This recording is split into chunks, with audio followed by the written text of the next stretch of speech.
Despite her years of international globetrotting, Emily reckons there's no more beautiful place than the Peak District, and that Sheffield is one of the best cities in the world in which to grow up. It's a great honour. It's really nice, and it's something that makes my mum and dad very proud. I had a great school and brilliant teachers actually, which really, I think, set me on a path that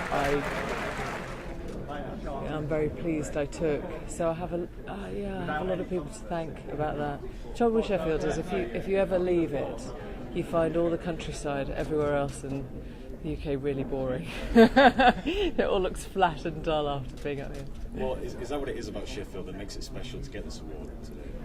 It's a home thing, yeah, very much so. Because I don't come back that often now, so when I do, it's just a sort of flood of memories. And I'm standing here in the City Hall. I saw so many concerts here when I was, a teenager and I was at school. Kind of came to see brilliant bands, and I did a ballet performance on this stage when I was about 10. So there's something really weird about coming back and just letting all that sort of hit you. Yeah. You've done journalism halfway around the world. You've been in Hong Kong. Journalistically, what's the difference between there and the world? I think every place you work is very different. When I was working in Hong Kong and China, there's an awful lot of misinformation.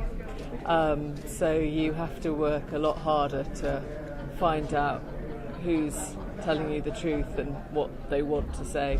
I guess a lot of people listening to that would say, I'm sure it's not that different here, but there are degrees, and even when we feel that there are, cover-ups and a lack of clarity, it's nothing like the sort of ache of trying to get real stuff out of people, particularly in very closed societies. Yeah. What advice would you give to aspiring journalists such as this? I'd say don't be scared to think differently. Be very aware of the herd mentality.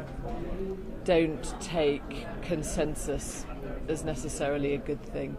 And the one thing I would say about our media and our press is whatever the vast majority of people are saying at any one point, there's always a few lone voices that will tell you something very different, and they can be very insightful, and it doesn't matter if you disagree with them or if you thoroughly disagree with them or if you loathe them, but just be aware of your own inner voices. If you're doing a story and something tells you that actually it's a very boring, obvious take on it and there might be something more, listen to that. It's about the most valuable tool you can have. Now I've got to ask you about Newsnight. What's the atmosphere like in the place right now, in the office? It's fine. It's a great team, and we're a solid bunch there. What do you think? What do you think the effect is going to be in the future in Newsnight, if any? I don't know, to be honest. I hope there won't be any lasting effect. I think it's got a very strong group, and I think the people that are coming through now, the guys like you that graduated 4 or 5 years ago and are doing amazing work there and make it a very strong programme, will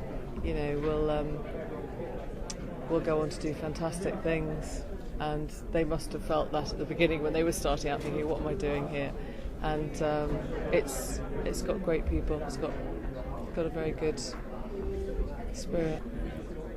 Well, that's fantastic. Thank you very much. Thanks for doing that. Thank you. All right, that sounded fine.